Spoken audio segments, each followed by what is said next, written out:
Boa noite a todos, parabéns. O Sérgio Lourenço dizia que espírita gosta de sofrer, que quando está chovendo os corajosos vêm. E é verdade. Hoje eu me preparei para falar só para desencarnados e, felizmente, existe um número de encarnados. Não penso jamais em substituir Raul Teixeira. Nosso irmão querido é insubstituível, mesmo porque raros no meio espírita têm aquela inteligência e, além disso, aqueles olhos verdes que são dois faróis.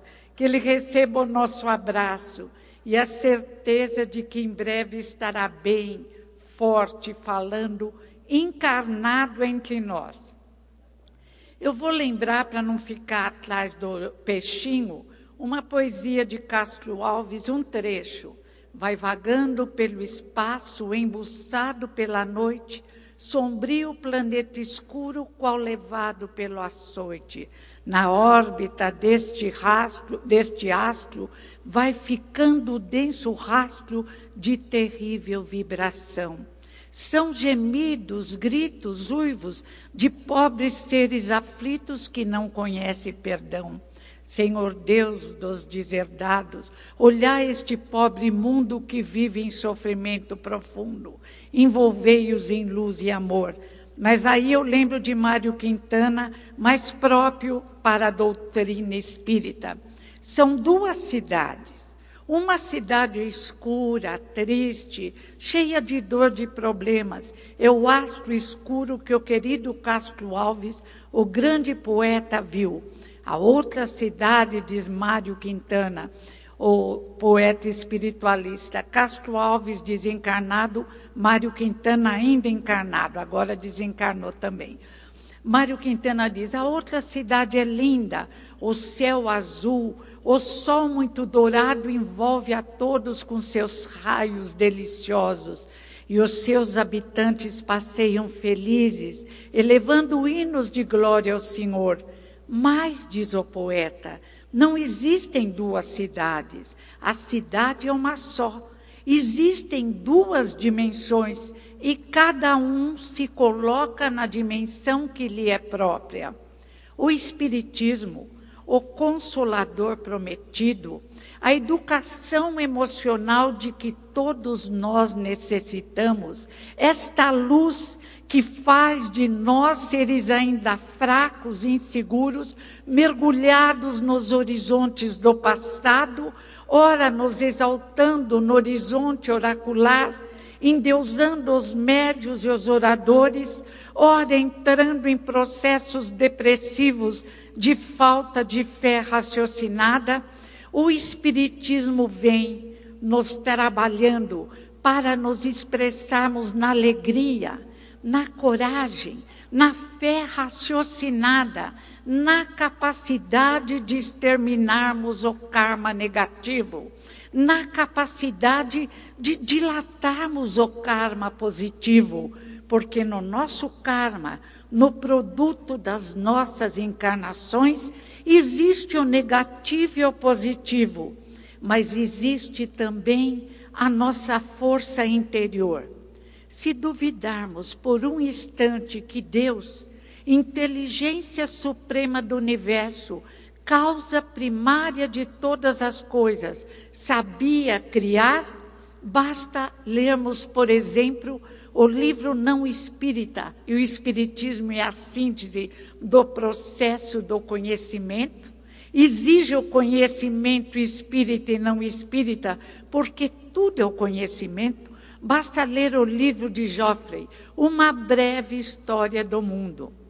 Como podemos nós, um grupo pequeno e frágil, que se inicia provavelmente na África, no meio de problemas vários, de clima desfavorável, de ainda não termos habitação nem roupas adequadas, como pudemos nós, um grupo aparentemente frágil, mas com uma força interior magnífica, velado por um exército de luz, vencer insetos terríveis, animais destruidores, furacões, terremotos, e irmos num crescendo desenvolvendo-nos tecnologicamente até chegarmos a esta grandeza de técnica do século XXI e agora nos iniciarmos no desenvolvimento moral com a mesma intensidade. Como podemos duvidar de nós tantas vezes, da nossa capacidade de adaptação e superação de condições de dificuldade? Como podemos nós espíritas, que recebemos uma dose maior de compreensão, que não nos limitamos a um indivíduo que se expressa na carne frágil, mas que nós sabemos indestrutíveis, fortes, indivíduos revestidos provisoriamente de um corpo físico, aparelho inigualável, mas revestidos ainda de um corpo energético da mais alta qualidade, um corpo que os pesquisadores de Kirov, não espíritas, parapsicólogos e biólogos russos viram, e depois parapsicólogos alemães e franceses, um corpo que emite raios. Mas, diz Kardec, o mestre de Lyon, este corpo energético da mais alta qualidade, que é mais durável do que o corpo físico, que nos acompanha quando nos desligamos através da morte ou do sono do corpo físico, este corpo tem propriedades especiais. Este corpo irradia, para a psicologia, os raios, que Crawford mais tarde chamaria de ectoplasma, que permitem o auxílio àqueles que nos cercam, que se expressa naquele médico carinhoso e amoroso, cuja simples presença já faz nos sentirmos melhor, que permite os vínculos de amor entre mães e filhos, entre cônjuges que se amam e se respeitam, e que permite aqui esta atmosfera especial de paz, de alegria, quando interexistentes, como gostava de falar José Herculano Pires, quando interexistentes, e a física quântica concorda com o espiritismo, não estamos aqui simplesmente sentados nessa sala, mas estamos nos projetando em outras dimensões, dimensões por nós desconhecidas. O Peixinho explicou tão bem isso sobre a professora que aparecia de várias formas, dimensões por nós desconhecidas. Como podemos amesquinhar nossa capacidade de conhecimento? Como podemos não querer compreender a verdade libertadora? Como a nossa inteligência, que se expressa na criação da anestesia, mostrando que a marcha evolutiva é para a libertação da dor, no desenvolvimento da psiquiatria, da educação, da psicologia do direito, mostrando que a marcha evolutiva também visa libertar-nos das dores morais. Como podemos continuar marcando passos, muitas vezes fazendo da doutrina espírita, como dizia Herculano, doutrina de gigantes, uma pequena religiãozinha em mãos de pigmeus? No curso dinâmico de Espiritismo, Herculano nos lembra que o Espiritismo é o grande desconhecido. Em toda a sua obra, a importância do mestre de Lyon, Allan Kardec, o único que teve assessoria da equipe do Espírito de Verdade. Quando entenderemos a importância do trabalho de Kardec como ressurreição do trabalho de Jesus de Nazaré, o espírito mais nobre que veio à Terra, com um amor tão grande por todos nós, crianças ainda muito pequenas, fetos no desenvolvimento da razão, diz André Luiz, mas com luzes interiores que devem eclodir na medida em que desenvolvemos a parte moral, a capacidade de amar ao próximo como a nós mesmos, de que dilatamos os guetos que criamos, os guetos em nome do Espiritismo, voltando agora ao clã, à tribo, mas de uma forma consciente, no despertar da consciência. Se vencemos os problemas do horizonte primitivo, se no horizonte oracular já entrávamos em contato com os médios, mas então adorando, julgando deuses, nos perdendo na adoração dos vários profetas, como dizia Moisés, que também adorava uma sessão de materialização, tanto que a realizava está na Bíblia para recepcionar Yahvé, que aparecia numa nuvem de ectoplasma. Se Moisés não admitisse a mediunidade, não faria essas reuniões com um grupo de idosos que serviam de médios. Como pudemos atravessar os séculos de olhos fechados, focados apenas no barro da terra, e tantas vezes, tendo diante de nós a cartilha do amor de Jesus de Nazaré, continuarmos analfabetos, num processo terrível de dislexia, de incapacidade de compreender os ensinamentos de Jesus, de muitas vezes teorizar, mas de nunca, raras vezes, praticar. Por que não utilizamos a mesma força que através dos séculos foi utilizada, tantas vezes para a sobrevivência, tantas vezes para que agíssemos como Caim, invejosos das conquistas dos Abéis, e nos expressássemos de forma a lesar o próximo? Seria, talvez, os complexos de culpa decorrentes dessa época que exigiriam hoje um trabalho especial na casa espírita, na evangelização através do evangelho no lar e no auxílio de especialistas, psiquiatras, psicólogos, que agiriam como Paulo: levanta tu que dormes, levanta dentre os mortos e começa a caminhar. Ou como diria Paulo: chega de alimento líquido, agora é hora de alimento sólido. Mas como diz uma lição do querido Humberto de Campos, ainda preferimos o alimento líquido e tantas vezes nos queixamos da vida e da dor criadas por nós mesmos, de outras vezes próprias de uma matéria ainda frágil, que necessita do nosso pensamento forte para se equilibrar, para não se danificar tão intensamente. Como podemos desconhecer na prática a mensagem magnífica, os conceitos preciosos que são reapresentados pelo mestre de Lyon, Allan Kardec? Esses conceitos são trabalhados no tempo e no espaço, através de vários mestres.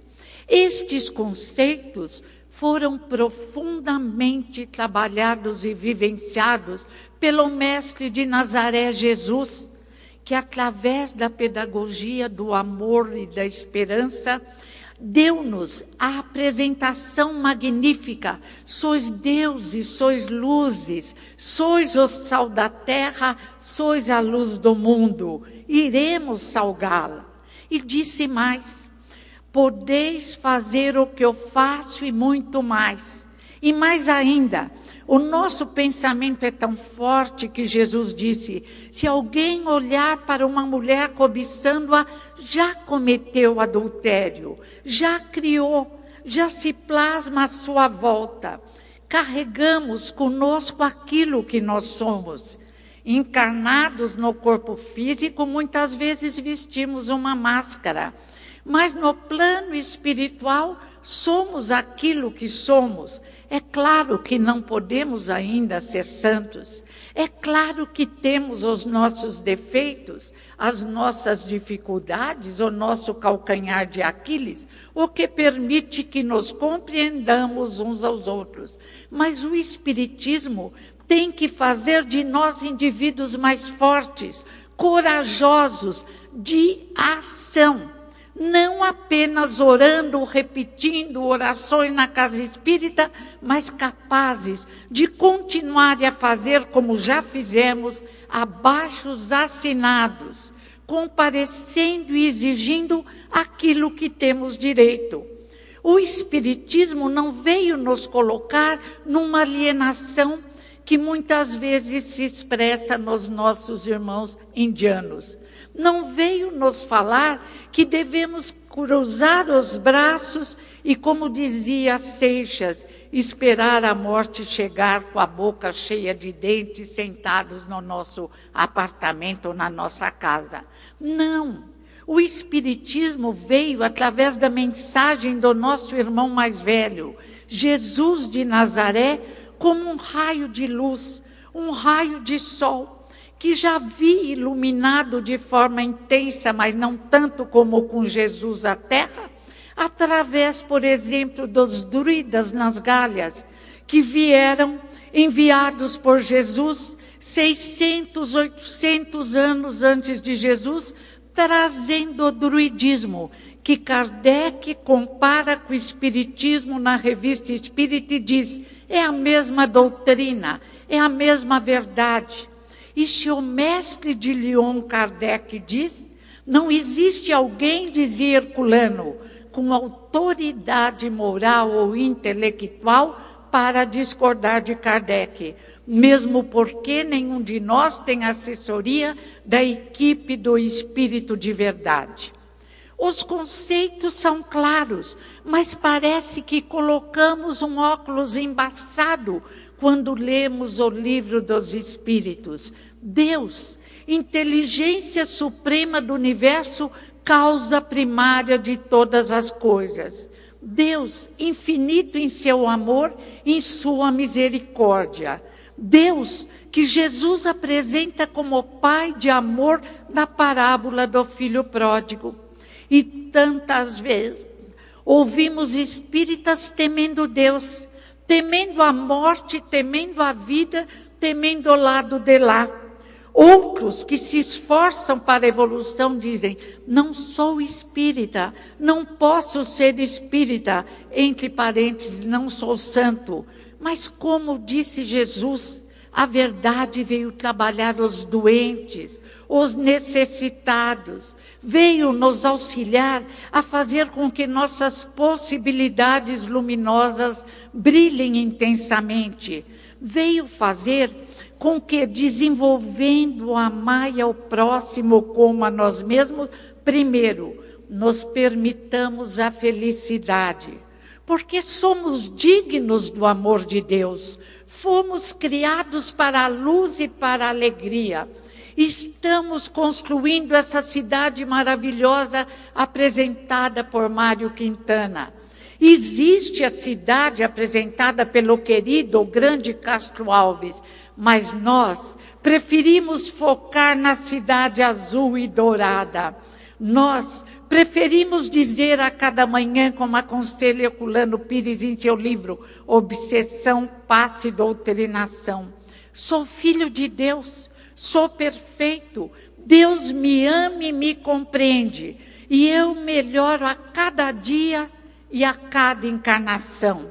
A encarnação, como apresenta Kardec, a equipe do Espírito de Verdade, Kardec sempre com a assessoria da querida Amélie Gabrielle Boudet, um espírito igualmente nobre, um espírito de uma grandeza dificilmente compreendida. Kardec sempre nos apresentou o Espiritismo num sentido consolador, num sentido libertador, e sobre a reencarnação está lá. A reencarnação deve agir como um alambique, segurando as impurezas na carne. A reencarnação não visa castigo, mas é claro que tantas vezes desequilibramos-nos no erro que nós mesmos não conseguimos nos equilibrar.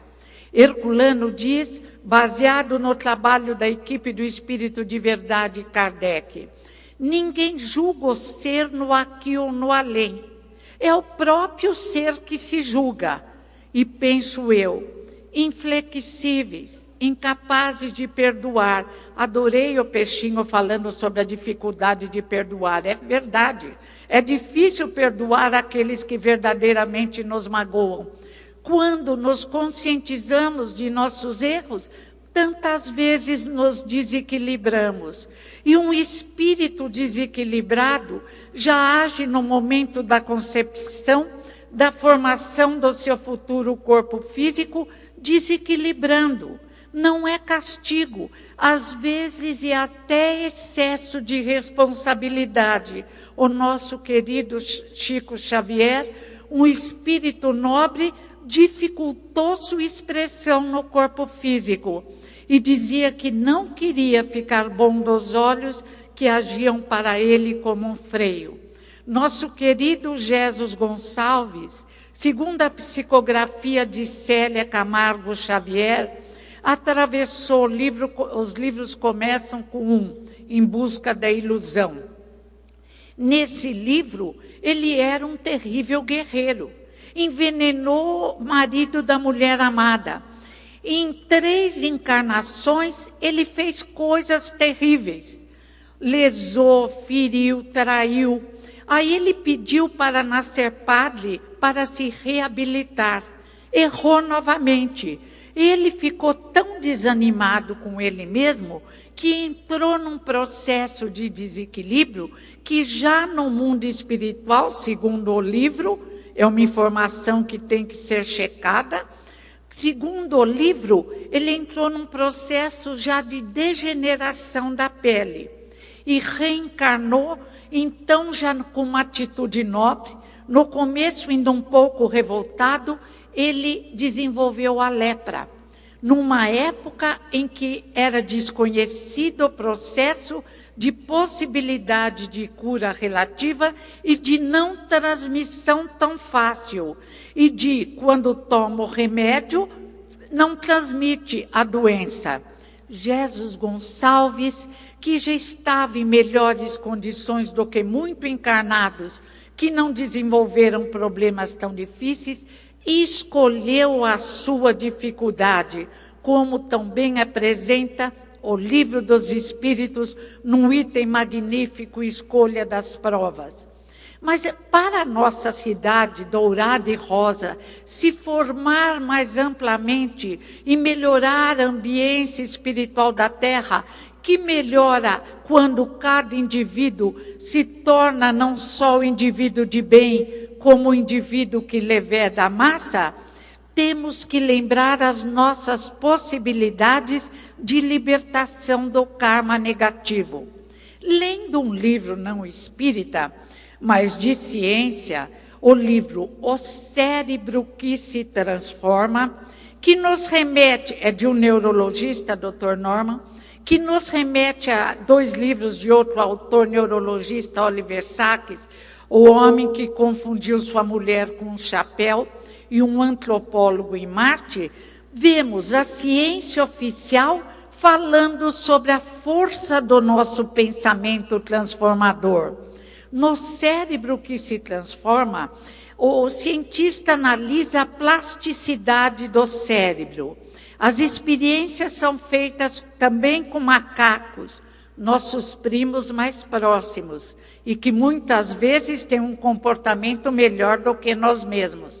Uma macaca adotou animaizinhos e os criava como filhos.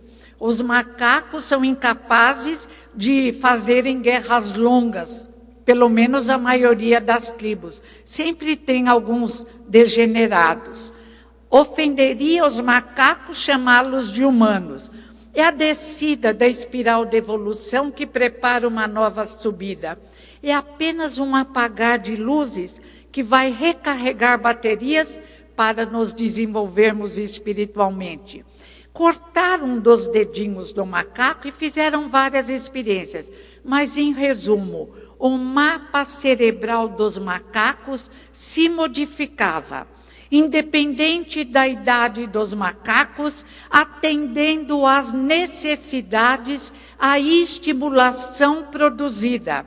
Células se recompunham, o cérebro se reorganizava para que o trabalho dos macacos continuasse eficiente.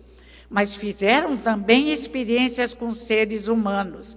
Uma história me encantou porque lembrou do meu amigo Raul Teixeira.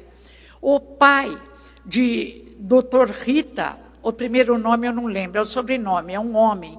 Diz que ele é pequenininho, ele era muito inteligente e se perdeu na própria inteligência. Quando o pai dele, aos 65 anos, viúvo, teve um AVC seríssimo, o irmão do Dr. Rita, Jorge, também médico, o Dr. Rita havia abandonado os estudos, não queria mais saber. Estava desiludido com o mundo. Ele é muito idealista e bom. E não é espírita. O espírita nunca se desilude, porque se projeta num futuro luminoso. O pai do Dr. Rita teve um AVC terrível e ficou como um vegetal. E ficou sem atendimento durante muito tempo. Mas o filho pegou o pai e levou para sua casa. Intuitivamente, porque ainda estava estudando medicina, e naquela época pouca gente aceitava a plasticidade do cérebro, mas ele intuitivamente falou para o pai: você tem que se mexer. Você não consegue andar, mas ninguém te impede de engatinhar. No início, o senhor idoso conseguia só encostado na parede. E o filho estimulava e ele era de uma força interior incrível. Ele pensava, eu vou conseguir. Depois o filho falou para ele, o seu lado está paralisado, você vai fazer exercícios circulares. Não é malandragem do filho, não. O filho pôs o pai para arear panelas. Porque a panela fazia um exercício perfeito. E continuou. Do engatinhar, o pai levantou, segurando nas paredes, finalmente andou normalmente, voltou a dar aulas na universidade e ficou tão bom que fez uma loucura. Casou novamente. Aí não sei por que depois desse casamento ele inventou de escalar montanhas. Não sei se ele se sentia tão bem ou se o casamento não era tão bom. Com 72 anos, depois de uma vida plena, ele escalou montanhas até que teve um ataque cardíaco e desencarnou, feliz, sorrindo e deixando um exemplo de possibilidade de dominarmos e reorganizarmos nosso cérebro. O doutor Rita pediu para uma colega fazer um exame no cérebro do pai, que ele queria ver qual a lesão e como a cura se realizara. Quando ele foi ver as lâminas, ele ficou bobo. Ele diz, se soubéssemos antes a extensão do AVC, a lesão que provocara, teríamos deixado meu pai como um vegetal. Felizmente, éramos ignorantes. E ele conseguiu superar todas as suas dificuldades. Mas não é isso que Jesus nos falou? Sois Deus e sois luzes? Claro que com auxílio da ciência. Ou na falta do auxílio ainda da ciência, com exercícios que na interação corpo-espírita, o Herculano tem um livro lindo, Relação Espírito-Corpo. O corpo, diz Kardec, que tem o ser do corpo, que tem o automatismo fisiológico tão bem apresentado por André Luiz em Evolução em Dois Mundos. O corpo age e reage. Sem o espírito não é nada. Mas com a interação corpo-espírito, ele se expressa em condicionamentos que construímos através dos séculos. Mas tem outro caso, que parece conto de espírita, milagre. Tem outro caso que o Dr. Norman conta, que é para desenvolver em nós o ser integral, o ser forte, o ser feliz, o ser que enfrenta qualquer problema, porque desafio é método de educação. Sem desafio, diz Piaget, Vallon, Winnicott, não há desenvolvimento. Sem desafio, diz Freud, Jung, não há desenvolvimento. Então, desafios existem, mas cabe a nós enfrentá-los. Tem outra história no cérebro que se transforma, várias, mas essa é muito bonita. Nasce uma menina numa família brilhante, o pai engenheiro, todos com inteligência que ia acima da média. E nasce Bárbara. Bárbara nasce com uma grande assimetria no cérebro, o que produziu uma perna incrivelmente mais curta que a outra. As costas eram mais largas de um lado do que o outro. Bárbara era incrivelmente desastrada. Ela tinha zonas brilhantes no cérebro, mas em relação aos números, ela era completamente analfabeta. Bárbara não conseguia aprender as horas. Felizmente, a mãe e o pai brilhantes sempre entenderam Bárbara. Um dia ela tinha 5 anos, ela resolveu brincar de tourada. O carro era o touro. Ela não enxergava direito de um lado do corpo. E ela se atirou e bateu em cima do carro, quase morreu. A mãe abraçou e disse rindo, minha filha, assim você não vai chegar aos 15 anos. A família colaborava. Mas Bárbara se incomodava, o lado brilhante do seu cérebro ficava triste com aquela dificuldade, aquela defasagem. Apoiada pela família, ela conseguiu chegar à universidade. Mas enquanto os irmãos estudavam meia hora, Bárbara passava a madrugada decorando, porque ela não conseguia se lembrar de várias matérias estudadas. A inteligência supria a deficiência, mas ela queria mais. Encontrou as experiências de Lúria com indivíduos lesados no cérebro na guerra. Ele apresentava todos os problemas, mas não as soluções. Ela se encontrou no caso de um ferido na cabeça, que ficou como ela havia nascido. Ela disse, meu Deus, eu estou aqui. Olha, ele parece que ele vive numa nebulosa. Ele não se lembra muito de umas coisas e é brilhante em outras. Sou eu. Como vou resolver este problema? É claro que Bárbara foi inspirada. Ela criou no computador vários exercícios para melhorar a sua performance. Bárbara criou também um baralho com cartas que eram as horas. Ela começou com poucas horas, foi aumentando e foi se desenvolvendo. Percebeu que na medida em que ela estimulava aquela parte do cérebro defasada, todo o cérebro melhorava, porque, é claro, somos um indivíduo integral. E eu falei, aí está, somos espíritos poderosos. Imagine Bárbara trabalhando ainda com o passe, com essa enxertia divina, com a prece, com a ligação, como dizia Bárbara Ivanova, com o cósmico. Depois de algum tempo, Bárbara havia melhorado tanto, fez pós-graduação, começou a dar aula em pós-graduação e fundou um instituto para crianças com dificuldade, criando exercícios no computador. E quando a criança acertava, o computador acendia e escrevia parabéns, porque ela diz que a criança tem que receber um prêmio quando acerta. Mas todos esses exercícios existem para a criança que nós somos nos livros básicos de Allan Kardec. Tantas vezes as pessoas vão procurar em fontes bizarras, em ideias malucas, e não veem a lição preciosa que ali está. A estimulação do nosso cérebro, porque a maior dificuldade nossa é a estimulação moral, que é pouco lembrada nas várias escolas que só informam e não educam. E nessa época em que tiraram a filosofia, já estão colocando as artes indispensáveis, Bárbara verificou que o desenho auxilia muito o desenvolvimento cerebral. Eu falei, eu vou começar a desenhar. A música é impressionante no despertar de neurônios e vou aprender agora a flauta doce. Vamos fazer o possível para que o nosso cérebro, como diz uma neurologista italiana de 100 anos, que participa de congressos na Itália e no mundo, ela diz: eu tenho 100 anos, mas meu cérebro está com 20 anos. Não precisa tanto, um cérebro de 50 já nos deixará muito felizes. E só mais um caso desse livro magnífico.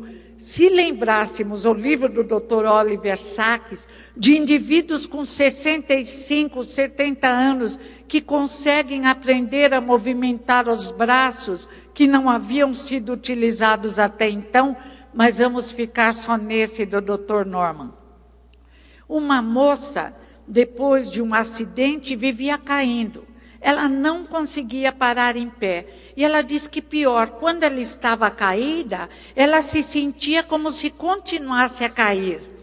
O Dr. Norman tanto fez, tanto pensou, ele é como o Dr. Oliver Sacks, não abandona um cliente, um doente. Ele criou um capacete para estimular o vestibular responsável pelo equilíbrio. E a menina colocava o capacete 2 minutos e melhorava a 4. Ela ficou encantada a primeira vez que ela ficou 4 minutos sem aquela sensação horrível de queda. Ela perdeu o emprego, se aposentara, não podia sair na rua. O doutor Rita foi aumentando o uso do capacete e a menina ficou curada. É o poder da força mental do cérebro auxiliada na lei de solidariedade e amor por outros indivíduos, por outros cérebros funcionando, nessa união que tínhamos no horizonte primitivo e que perdemos no horizonte civilizado. E a nossa força interior aumenta, porque além dessa assessoria de especialistas, de encarnados, que se prepararam, basta ler 100 anos de cirurgia, para nos auxiliar na interação espírito-corpo, mas ainda contamos com a assessoria de uma equipe de desencarnados, como apresenta Kardec no Livro dos Espíritos, num capítulo magnífico, O Anjo da Guarda, e continua apresentando espíritos familiares, além de um espírito que vela por nós, que permanece ao nosso lado, que continua muitas vezes a nos amparar até quando desencarnamos. Ainda temos espíritos amigos, familiares deste de outra encarnação. Como perdemos a coragem? Como não compreendermos a grandeza da doutrina espírita?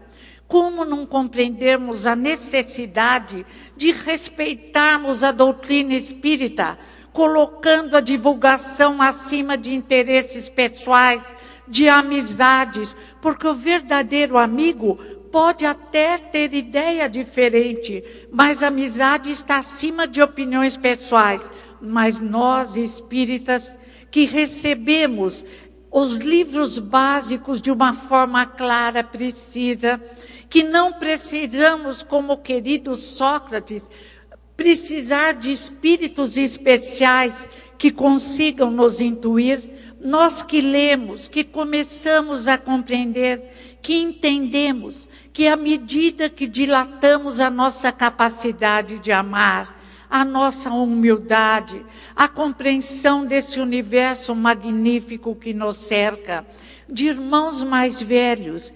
infinitamente mais inteligentes e mais sábios do que todos nós, chegaremos lá, mas ainda somos crianças, precisando continuar a ler a leitura, o abecedário do amor, a cartilha do amor de Jesus de Nazaré, tão bem apresentada no Evangelho segundo o Espiritismo, em A Gênese de Allan Kardec, e no Livro dos Espíritos, e no Livro dos Médiuns, e na Revista Espírita, e ainda no Céu e o Inferno. O grande pedagogo Kardec, com a assessoria maravilhosa que teve, Santo Agostinho, Erasto, uma princesa de França, sabia o que escrevia. e confirmando o poder do nosso pensamento e dilatando as experiências do Dr. Norman e do Dr. Oliver Sacks, Kardec fala tanto no fim do Evangelho segundo o Espiritismo, como em Leis Morais, no Livro dos Espíritos, sobre o poder da prece, a força da prece, que nada mais é que uma utilização telepática no mais alto grau, que nada mais é do que um telefone, uma ligação com os nossos irmãos mais velhos, no pedido de socorro, mas, sobretudo, no pensamento de gratidão, por termos nessa encarnação encontrado o Espiritismo que tentou nos iluminar entre os druidas nas Gálias, que em flashes magníficos tentou nos iluminar no indianismo, no budismo, entre os monges tibetanos, entre os monges egípcios, e que nós não conseguimos, negamos-nos a entender, porque o nosso emocional atrasa, amarra a inteligência, o nosso desequilíbrio, a incompreensão da nossa dignidade, da nossa grandeza quando damos as mãos, como as células especializadas do nosso corpo físico, como as células especializadas do nosso cérebro e do nosso sistema nervoso. Isolados nada somos. De que vale um neurônio isolado num laboratório? Mas unidos, de mãos dadas, trabalhando por um mundo melhor, construindo uma terra melhor, somos poderosos. E o nosso perispírito se dilata, e a nossa inteligência se ilumina, e o nosso raciocínio se aclara. Eu digo sempre, se os pais compreendessem a importância da casa espírita, se os pais compreendessem a importância dessa educação libertadora, que torna o indivíduo apto a dizer não às drogas, à corrupção, aos desequilíbrios sexuais, haveria fila nas casas de evangelização. Se os pais e avós compreendessem a importância dessa educação que Daniel Goleman deseja em QI versus QE, outra seria a história da nossa juventude e da nossa geração. E nessa escola querida, nesse prédio fisicamente lindo e espiritualmente magnífico, um casal, Maria Aparecida e Tomás Novelino, dois espíritos nobres que vieram à Terra com a finalidade de auxiliar no processo educacional de libertação da dor, no processo educacional de criação de indivíduos felizes, de despertar de consciência nesta casa. Existe o apoio necessário para a formação de uma juventude sonhada, de uma juventude espiritualmente nobre, de uma juventude que não tenha coragem de encharcar seu corpo físico de álcool, provocando lesões várias no seu próprio cérebro. Somos espíritos, mas encarnados, dependemos de dois instrumentos de trabalho magnífico, do nosso perispírito e do nosso corpo físico. E o nosso corpo físico exige nutrição, cuidados, amor, bons pensamentos. O Dr. Norman diz que o pensamento pode até fazer com que um gene negativo seja extinto. É hoje, opinião da ciência oficial, que o indivíduo, através de pensamentos positivos, pode ou não apressar ou não o aparecimento de uma carga, de uma herança negativa, considerando que somos, antes de tudo, herdeiro de nós mesmos. A herança só se faz presente nas centenas de espermatozoides que vão atingir o óvulo quando atraímos por afinidade, por nosso modo de ser. No livro curso dinâmico de Espiritismo, no capítulo Sexo e Genético, José Herculano Pires explica bem isso.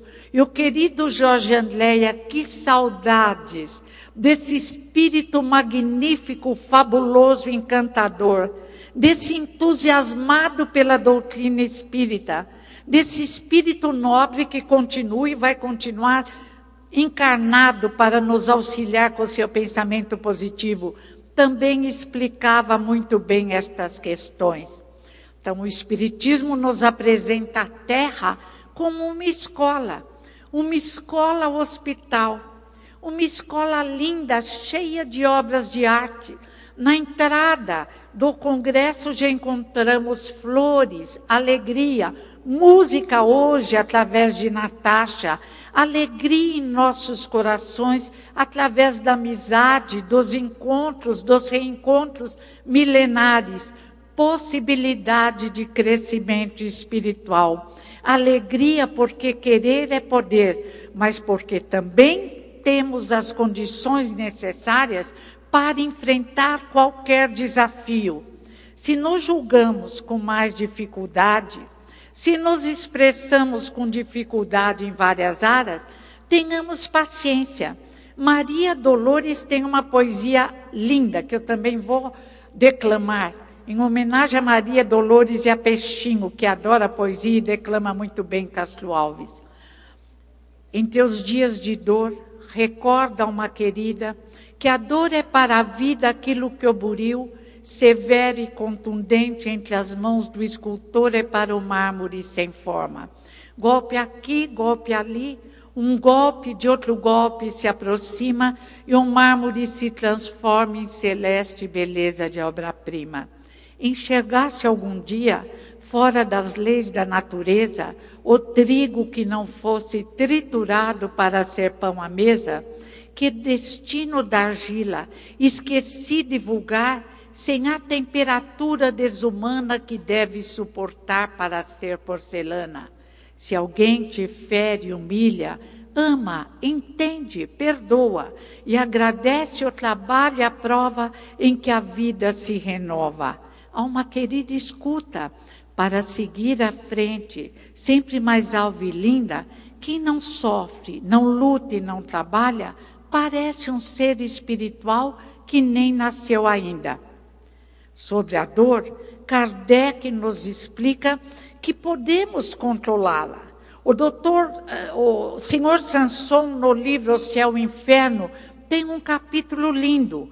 Ele, no último ano de vida, passou por várias dores, mas quando ele conta a sua viagem para o mundo espiritual, quando ele se vê renovado e feliz, começamos a compreender que mesmo quando o nosso corpo mais desgastado, às vezes se expressa num probleminho aqui, num probleminho ali, e mesmo o nosso pensamento positivo melhora, mas não consegue ainda que a célula-tronco venha aí substituir ossos desgastados, os tendões desgastados, o nosso espírito é firme e tem a possibilidade de, com os recursos da medicina atual, de com os recursos da casa espírita e com os nossos recursos interiores, atenuar e extinguir vários problemas. Antes da palavra dor, eu prefiro a palavra desafio. O Winnicott diz assim: se o indivíduo não sofrer frustrações, se a criança não aprender a receber não, se não enfrentar dificuldades na escola, e a escola vai dificultando os problemas, o indivíduo não cresce, não se desenvolve, ele fica parado, estagnado. Eu tinha um meu amigo, eu falei isso, ele disse: pois eu quero ser uma samambaia na beira do rio. Falei: seja, que inevitavelmente tempestades virão que te destroçarão, porque não é possível o indivíduo permanecer estagnado, parado. E os desafios chegam para nos impulsionar, mas através da ligação com o cósmico, as nossas dores se abrandam tanto que julgaríamos nem tê-las sentidos. O Espiritismo apresenta a morte que Vitor Hugo dizia, por que tanto barulho? É apenas uma viagem. A morte que Chico Xavier dizia, é um descondicionamento. A morte que na realidade não existe. Peixinho falou hoje, os mortos não seremos nós, mas não somos também. Mas mais mortos do que os do lado de lá, porque estamos nos expressando num corpo que age como um vidro embaçado, diz o Livro dos Espíritos, como uma água lodosa. E através do nosso crescimento espiritual é que a nossa visão adquire um discernimento maior. É preciso nos prepararmos para a grande viagem. No livro Obreiros da Vida Eterna, o querido André Luiz, o repórter André Luiz, o trabalhador André Luiz nos traz 4 casos de desencarne, mostrando que cada um vive e morre como desejar. E quem desencarna melhor não é o espírita, que não preparou a família. É uma senhora protestante que, mesmo na sua crença, através de uma capacidade imensa de amar, preparou-se a tal ponto que ela desencarna e vai lúcida para o mundo espiritual.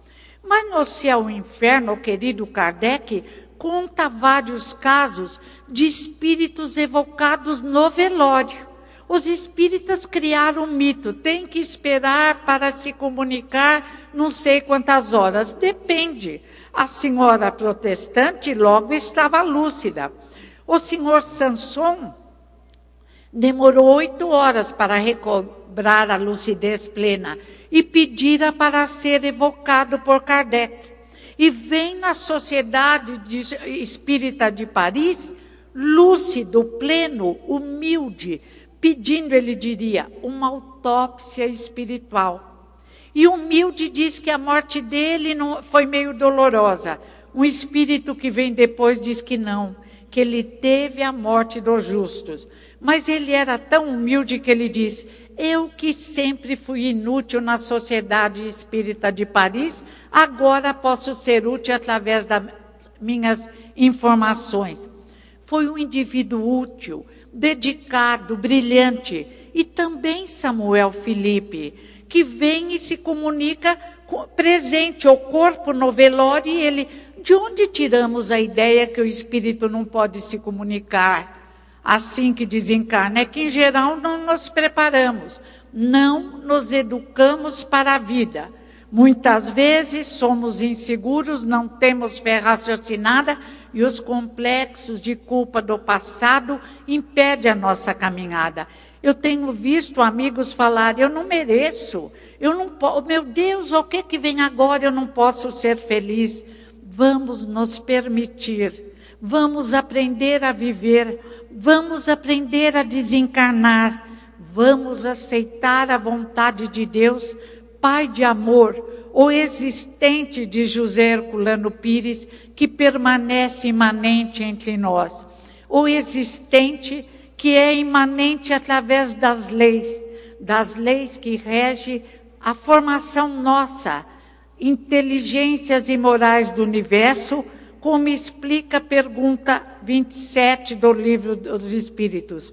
Deus, o Criador, criou a matéria, entre aspas, porque se abre na antimatéria, o fluido cósmico universal, e a parte criou o espírito, individualização do princípio inteligente. A Terra foi criada pelas leis de Deus, segundo Emmanuel, a caminho da luz, graças à orientação de Jesus de Nazaré.